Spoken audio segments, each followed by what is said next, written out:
It's Monday, August 27th, 2018. The supplies for my projects are kind of adding up here quicker than the projects are getting done. So I'm going to try to get some of that stuff out of the way. I'm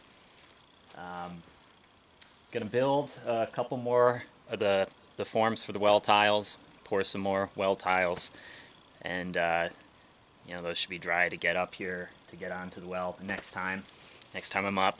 I've also got, there's a few boards of pressure treated wood on the porch. I'm going to put those together to make a beam, a center beam to go under the center of the main cabin, because the main cabin never had a beam.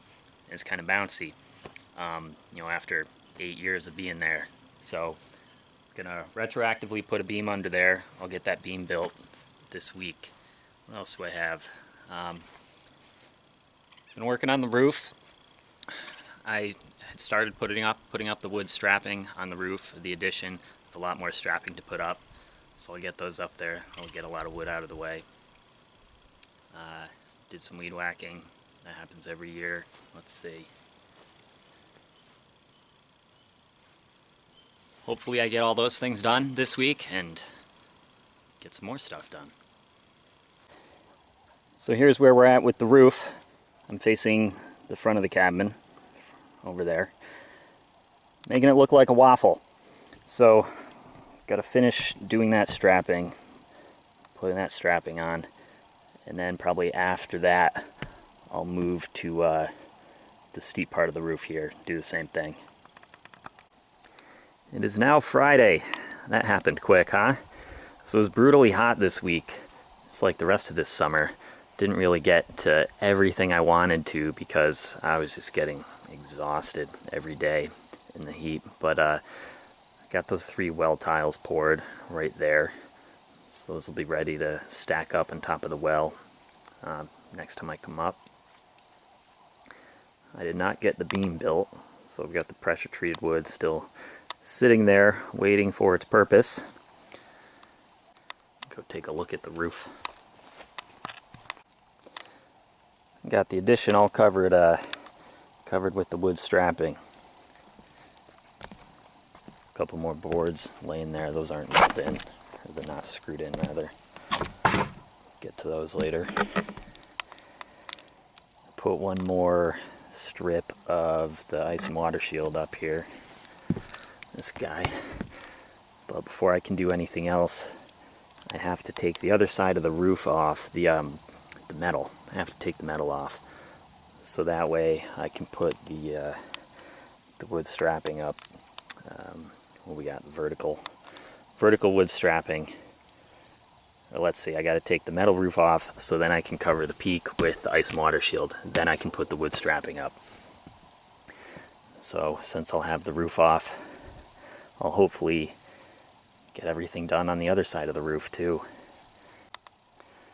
My goal is, to get the whole roof done before winter, or more specifically before it snows. Everything else can pretty much wait, everything inside the cabin, but I really prefer that the roof be done. Inside the cabin, I've installed some lighting temporarily. I got some free lights from my dad. He had bought them for his house, didn't like them, forget why, they just didn't fit properly. But free is always good, so all those are hooked up. A couple of them are on dimmers right here.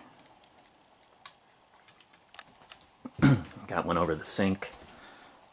Then this switch controls the light outside, right through that wall. That helps at night. I've got this guy over here, also on a dimmer. So the dimmers, not just for ambiance, when every watt counts when you're off grid, it's nice to be able to dim the lights and bring them down to using just 1 or 2 watts. What else I got? Oh, let's see, electrical outlets over here, these work. Prove that. There you go.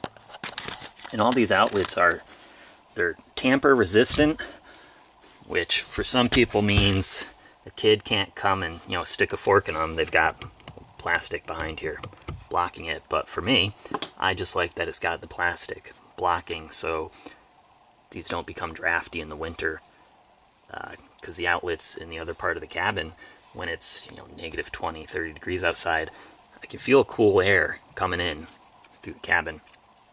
I mean, not a ton, but more than nothing. So, tamper-resistant outlets.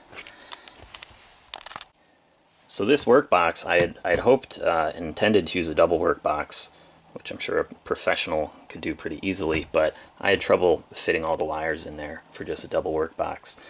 Double would have been nice because, again, like, I care about every square inch of insulation here for those, when it gets those very cold days in the winter. So, you know, triple work box, I have to cut that much more insulation off. Not a huge deal, but, you know, it's something. So, I switched to the triple. Makes it easier to work with. And I'm sure I'll be fine. Oh, and those switches, talking about free stuff with the electricity, I mean, weren't exactly free because I did buy them, but these came from my basement. I had replaced them with dimmers in my basement and been holding on to these for a while, so I don't know, save another $1.50 or something, but because these didn't go to waste. Got an awesome rocking chair over here. Not sure if that made it in a shot yet, so I brought that up this trip. I got this from Groton years ago. I believe it belonged to his grandmother, but it's perfect. I have another rocking chair at home that I got from my parents, but it's a lot bigger.